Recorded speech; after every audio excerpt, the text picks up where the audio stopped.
North Korea and Russia will inevitably face consequences for any military cooperation. That's a warning coming from the South Korean and U.S. authorities as they hold a deterrence dialogue in Seoul.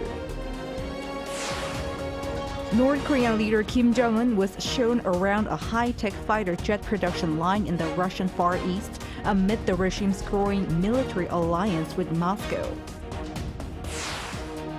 Major Korean projects were unveiled to rebuild Ukraine centered around railroads, airports, and dams as South Korea's infrastructure minister leads a business delegation to Kyiv and meets President Zelensky. And Korea officially signs a deal with Ukraine to provide low-interest loans for the country's reconstruction.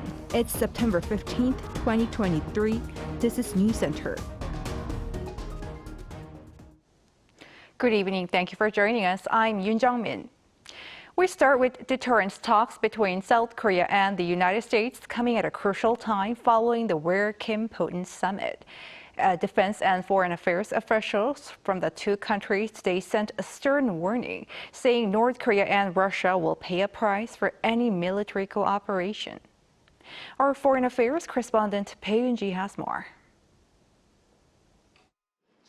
Just days after the leaders of North Korea and Russia met, vice ministerial level officials from the Yoon and Biden administration sat down for talks at Seoul's foreign ministry on Friday. During a joint press briefing following the 5-hour-long meeting of the Extended Deterrence Strategy and Consultation Group, First Vice Foreign Minister Chang said South Korea and the U.S. agreed to closely cooperate on ensuring Pyongyang and Moscow pay a price for military cooperation. We have agreed that military cooperation between Russia and North Korea is a serious violation of UN Security Council resolutions, and that Russia needs to play a responsible role as a permanent member of the Security Council. Vice Defense Minister Shin Bum-chul said the officials will visit a naval base following their meeting to see the South Korean warship, the Cheonan, that was sunk in a North Korean torpedo attack in 2010, killing 46 sailors. Shin added that they also plan to inspect a new namesake, Cheonan warship, reborn as a new state-of-the-art frigate 11 years after the sinking. By boarding the new ROKS Cheonan, we will be able to demonstrate our extended deterrence against North Korea. At the joint briefing, U.S. Undersecretary for Arms Control and International Security, Bonnie Jenkins, said Friday's meeting demonstrates Washington's strong security commitment towards South Korea, and stressed that a nuclear attack by Pyongyang would be unacceptable. The United States reaffirms that any nuclear attack by the DPRK against the United States or its allies and partners, including the ROK, would be unacceptable and would result in the end of that regime. Meanwhile, Acting Undersecretary of Defense for Policy, Sasha Baker, noted that the recent port visit of a nuclear submarine, the USS Kentucky, further demonstrated evidence of the strength of the two countries' alliance. The United States will stand firm in its extended deterrence commitment to the ROK, which includes the full range of U.S. defense capabilities, including nuclear, conventional, and missile defense capabilities. This was the fourth meeting of the EDSCG, which is a gathering of the two countries' vice ministerial defense and foreign affairs officials. This is the first time the event has been held in Seoul, as the previous 3 meetings were held in Washington. Bae Yoon-ji, Arirang News. Speaking at an event commemorating the 73rd anniversary of the Incheon landing operation during the Korean War, South Korean President Yoon Suk-yeol doubled down on the importance of peace through strength and defending democracy while taking aim at what he calls communist forces. Kim Do-yeon reports. South Korea's Navy and Marines staged a landing operation on Friday to commemorate Operation Chromite's 73rd anniversary. 3,300 soldiers on board 20 ships and dozens of other vehicles at the nation's western port city of Incheon demonstrated what happened 73 years ago when UN forces made a surprise attack here to turn the tide during the Korean War. Watching this on a landing ship Tank 689 was the commander-in-chief himself. This is the first time a sitting South Korean president has joined the ceremony, which first started in 1960. President Yoon said what was fought and won back then is under threat again now. 공산 세력과 그 추종 세력, 반국가 세력들은 허위 조작과 선전 선동으로 우리의 자유민주주의를 위협하고 있습니다. 정부는 참전 용사들의 희생으로 이룩한 승리를 기억하고 계승하여 어떠한 위협도 결연하게 물리칠 것입니다. Yoon added that peace, freedom, and democracy will be kept through strong security, an overwhelming power to respond to North Korea's threats. This will center around the ROK-US alliance with cooperation with other friendly nations that have shared values. Meanwhile, at the ceremony were foreign veterans who participated in the operation. Vincent Sordello, a 91-year-old U.S. Marine veteran, Alfred Kim, a 94-year-old U.S. Navy veteran, and Ronald Foyle, an 89-year-old Canadian Navy veteran, were among them. Yoon said the operation had a success possibility of 1 out of 5,000, and it was historical in that stopped the Korean Peninsula from completely falling under a communist regime. 인천 상륙작전 기념일이 공산 침략에 맞서 우리 국군과 유엔군들이 보여준 불굴의 용기와 투지, 희생 정신을 기억하고 세계 시민이 평화와 번영의 미래를 노래하는 국제적인 행사로 승화되기를 바랍니다. Meanwhile, other nations joined in the celebration. USS America, an amphibious assault ship capable of holding 20 F-35Bs, and Canadian Royal Navy's HMCS Vancouver came too.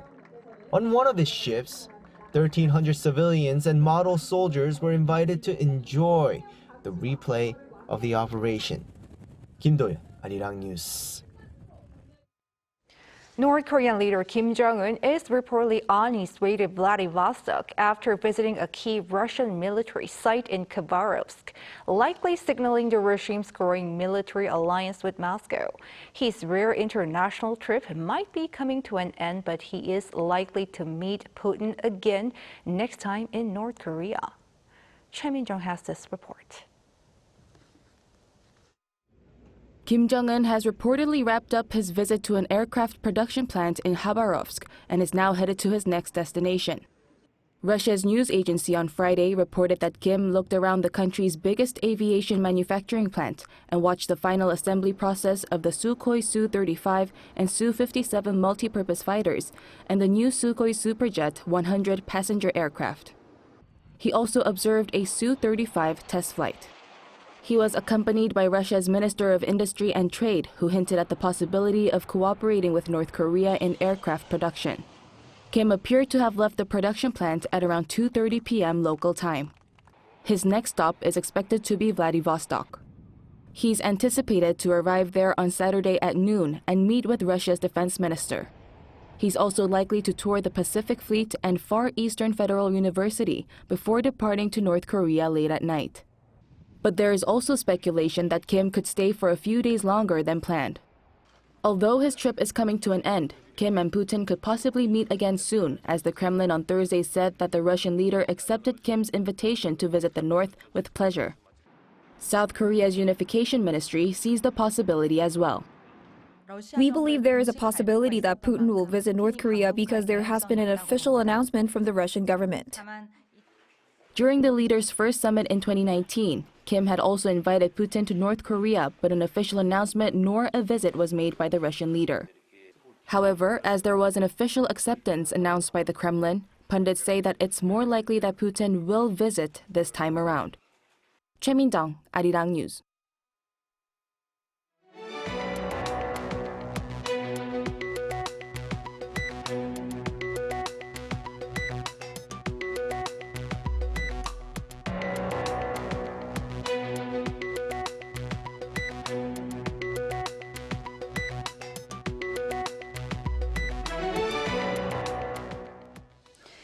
major projects were unveiled to rebuild Ukraine, centered around railroads, airports, and dams, as South Korea's infra minister leads a business delegation to Kyiv for the first time and meets President Zelensky. And Korea officially signs a deal with Ukraine to offer low-interest loans for reconstruction. Lee Soo-jin has more. South Korea is speeding up efforts to assist in Ukraine's reconstruction. The Ministry of Land, Infrastructure and Transport revealed on Friday that Minister Won had led a delegation made up of representatives from both the government and the private sector on a visit to Kyiv. The visit, which lasted 2 days starting Wednesday, comes just 2 months after President Yoon met with his Ukrainian counterpart Volodymyr Zelensky in a surprise visit to the country in July. Minister Won emphasized that this week's visit to Ukraine was to accelerate reconstruction efforts that were discussed during the July visit. The delegation met with President Zelensky on Wednesday, where he expressed his gratitude for President Yoon's pledge made during his G20 summit speech last Sunday to provide $2.3 billion in financial assistance via South Korea's Economic Development Cooperation Fund. During the same meeting, Won and Zelensky officially signed an agreement that will be the first step in providing long-term, low-interest loans through the EDCF. The EDCF was established by the government to provide long-term, low-interest loans to developing countries for their economic and industrial development. This is in addition to South Korea's $300 million humanitarian aid package for Ukraine. The Korean delegation and the Ukrainian government also held a forum where they announced 6 infrastructure projects that the two governments will cooperate on. The 6 are establishing a smart transportation system in Kyiv, developing a smart city in Yoon, modernizing the Borispol International Airport, establishing sewage treatment facilities in Bucha, assisting in the reconstruction of the Kakhovka Dam, and developing a high-speed railway network. For the smart transportation system, the state-owned Korea Overseas Infrastructure and Urban Development Corporation plans to rebuild a smart and low-carbon transportation network to replace facilities in Kyiv that were damaged by the war. Representatives from private South Korean companies also made presentations on smart cities, dams, factory plants, modular houses, and construction machinery during the forum. Lee Soo-jin, Arirang News. In Libya, the death toll from flooding there has surged past 11,000 as the coastal city of Derna bears the brunt of the brutal rain-related repercussions. Choi Soo-young has the latest. The death toll from floods in the Libyan city of Derna has soared to 11,300. That's according to the Libyan Red Crescent on Thursday. Rescue efforts are ongoing following the catastrophic dam collapse on September 10th following heavy rain. The number of confirmed deaths is increasing rapidly, and the final death toll could potentially reach up to 20,000 people. Thousands of dead bodies have been buried in mass graves. Scientists say the latest extreme weather event, Storm Daniel, the Mediterranean storm that poured torrential rain on the Libyan coast, shows some of the hallmarks of climate change. The Libyan situation is obviously catastrophic and a very difficult situation. And with all these events, it's always complicated. The ultimate trigger for it is an extreme storm in the Mediterranean that many are linking to global warming. Since 2014, Libya has been divided into 2 rival governments. The government of national unity in the west is recognized by the United Nations, while the Libyan National Army under the military leadership controls the east, where the coastal city of Derna is located. According to BBC reports, these opposing governments, after a long conflict, are now seeking cooperation for humanitarian relief. Libya's Eastern administration approved an emergency budget of 10 billion Libyan dinars, nearly $2 billion on Thursday, to help flood-affected areas. Today we met regarding the emergency budget for the purpose of voting on it and for the purpose of determining the mechanisms for its distribution and to ensure that the budget will achieve what is required of it or will achieve the purpose of its allocation, which is to help the population rebuild and repair roads and bridges. Meanwhile, in response, the World Health Organization announced that it would give $2 million from its emergency fund to help the flood victims. The WHO also sent extra emergency supplies and medical supplies from its logistics hub in Dubai. The United Nations, EU, and countries like the UK, Tunisia, and Jordan are among those who have also joined the aid effort. Derna, a small city of around 125,000 people, might have lost 1 in 6 residents if the estimated disaster numbers are accurate. Hyun, Arirang News. The National Assembly Education Committee today passed 4 major bills aimed at restoring teachers' rights. The bills include distinguishing teachers' regular guidance from alleged child abuse and separating educators from students interfering with their educational activities by, for example, removing them from the class. Some parents had reported this as child abuse in some instances. The bills also mandate principals to handle parents' complaints instead of the teachers themselves. As the ruling and main opposition parties both promised early legislation of the bills, they will likely pass an assembly plenary session next Thursday after being reviewed by the Legislation and Judiciary Committee. Inflation at home has somewhat cooled down since the beginning of the year, but rising global oil prices have recently pushed up consumer prices. The authorities expect this to stabilize in the weeks to come. An Song-jin explains. Despite a relative slowdown this year, consumer prices in South Korea remain unstable amid continuing external uncertainties. According to the Finance Ministry on Friday, consumer prices in August saw an on-year increase of 3.4%. This indicates improvement from January of this year, when the on-year increase was 5.2%. Though the inflation rate has been dropping on a monthly comparison, the rise in prices for energy and agricultural products has pushed last month's figure back up from 2.3% in July. Oil prices rose as Russia and Saudi Arabia extended their oil production cuts through the end of this year, while expectations that there will be no further interest rate hikes in the U.S. through the end of 2023 also attributed to climbing oil prices. These factors took their toll on domestic oil prices, which jumped 11% on year. Despite global volatile factors that affect consumer prices, the inflation increases are expected to further slow down, as improvement in consumer sentiment and semiconductor exports provide some optimism. The value of semiconductor exports for the first 10 days of September was at the highest level on a daily average compared to the first 10 days from January to August this year. This points to the fact that the semiconductor sector is recovering as the value is steadily increasing every month. At a government meeting on Friday, Finance Minister Chu Kyung-ho emphasized that since core inflation, which excludes these volatile components, is rather stable, the overall inflation for October is set to stabilize. However, he also added that as concerns over soaring oil prices remain, caution is necessary. The fuel tax cut has been extended until October in response to the recent volatility of international oil prices, and we will consider additional extensions depending on future international oil price trends. The government stated that it will do all it can to ease price pressures through the use of necessary measures. An Sung-jin, Arirang News.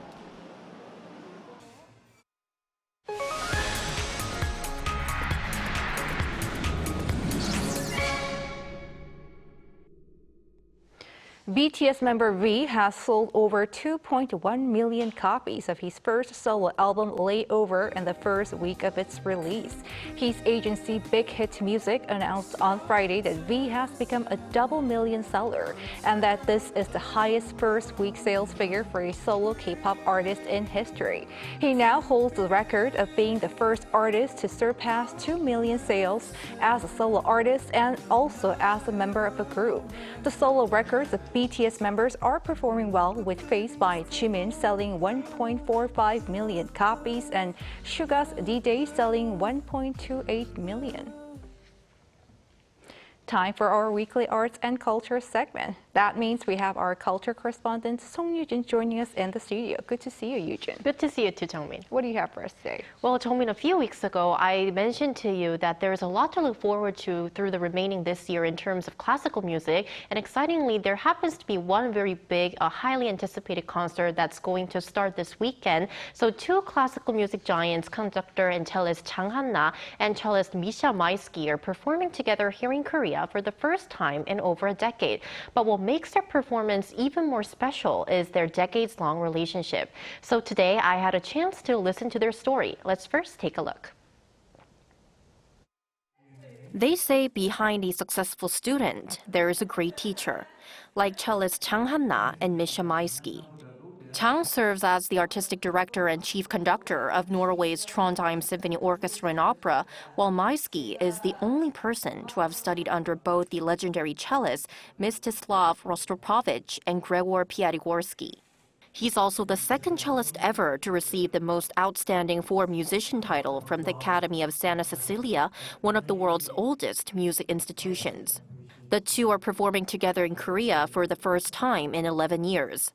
But their story dates back even further to 1992. Maisky invited Chang to his masterclass in Siena after seeing a video of her playing the cello. That's when I realized that a musician is the one who brings music to life. And sheet music is not just notes on paper, it holds the composer's spirit. Mr. Maisky made me see that notes are not everything to music. In 1994, Chang made her debut as a professional musician by clinching the grand prize at the prestigious Rostropovich International Cello Competition. Her interests eventually expanded to conducting, and since 2007, she has been working as a conductor. Throughout these years, Maisky has remained her biggest supporter, calling her his one and only student. She loves and enjoys what she's doing, and on the other hand, of course, it's kind of a pity that she had to sacrifice, in a way, her fantastic cello career. I respect her decision and totally support her in whatever she decides to do. This time, Chang and Maisky are playing the works of Dvorak and Beethoven, composers who hold special places in Chang's heart. Mr. Maisky showed me what it means to be a musician. I played a Dvorak piece at the Rostropovich International Cello Competition. And Beethoven is the one who made me want to dive into the world of composing. So this literally little girl, a young child, transformed into something completely inexplicable, unimaginable, and my feeling remained the same. I'm always, every time we have a chance to be on stage together, it's just really very, very special. An extraordinary reunion of a teacher and a student, bound by their love for music. The teacher playing the cello and his pupil conducting on the same stage. How inspiring. Tell us more about this tour. Well, so this week-long tour will first kick off at the Sori Art Center of Jeollabuk-do Province in the city of Jeonju this Sunday. And after that, the concerts will take place at the Daejeon Art Center in South Korea's city of Daejeon. And after that, the two will be at the Gyeongju Art Center in Gyeongju City of Gyeongsangbuk-do Province. And for the grand finale, mark your calendars for September 23rd and 24th at the Seoul Art Center. And for those who are interested, tickets can be purchased at the official websites of each concert venue. And during this time, Chang and Maisky will play alongside the Tito Orchestra of Korea. And this is a very young orchestra composed of performers in their 20s and 30s. Right, Yoon, and I heard there is another teacher-student pair set to perform here in Korea soon. You're right, Jong-min. So to celebrate the 30th anniversary of the opening of the Seoul Art Center, there is another student-teacher pair that's set to perform. They are conductor Kim Dae-jin and pianist Park Jae-hong. They're holding a joint concert on October 3rd. And to provide more information, Kim Dae-jin, who originally started his journey as a pianist, rose to international stardom after clinching first prize at the Robert Cassettes back in 1985, which is now known as the Cleveland International Piano Competition. And as a conductor, Kim has led both the Polish National Symphony Orchestra and Korea's Suwon Philharmonic Orchestra. And to talk about his student, Park Jae-hong, he also earned recognition by winning the Cleveland International Piano Competition, just like his teacher, and also the Gina Bauer International Piano Competition, which are widely regarded as two of the most prestigious piano competitions in the world. Our culture correspondent, Song Yoo-jin, thank you. My pleasure.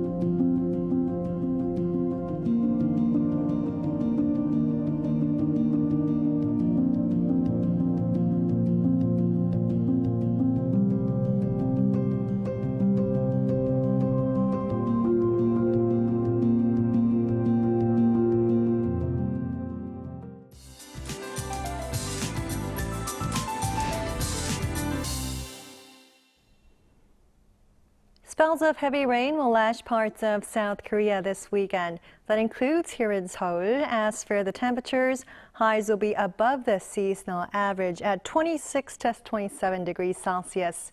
If you take a look at the satellite imagery, rain clouds are stretched out horizontally across the country. They will be lingering around this entire weekend. At times, locally heavy downpours of 20 to 40 millimeters per hour will lash the region. For regions with downpours, there is a slight risk of localized flooding. As for the amount of rainfall, eastern Gangwon-do, Chungcheong-do provinces and the south coast will see up to 120. Parts of the Seoul metropolitan area and southern regions can expect 30 to 80 millimeters. Due to unstable atmospheric conditions, thunder and lightning may also follow at times. And morning temperatures in Seoul and Gyeongju will be starting off at 22 degrees. With the cold showers, daytime highs won't be rising too much. Seoul will peak at 26 degrees, Daejeon 27, Gyeongju and Busan will be topping out at 29 degrees. Next Tuesday, the Seoul metropolitan area will see another round of showers. That's all for now, and here are the weather conditions around the world.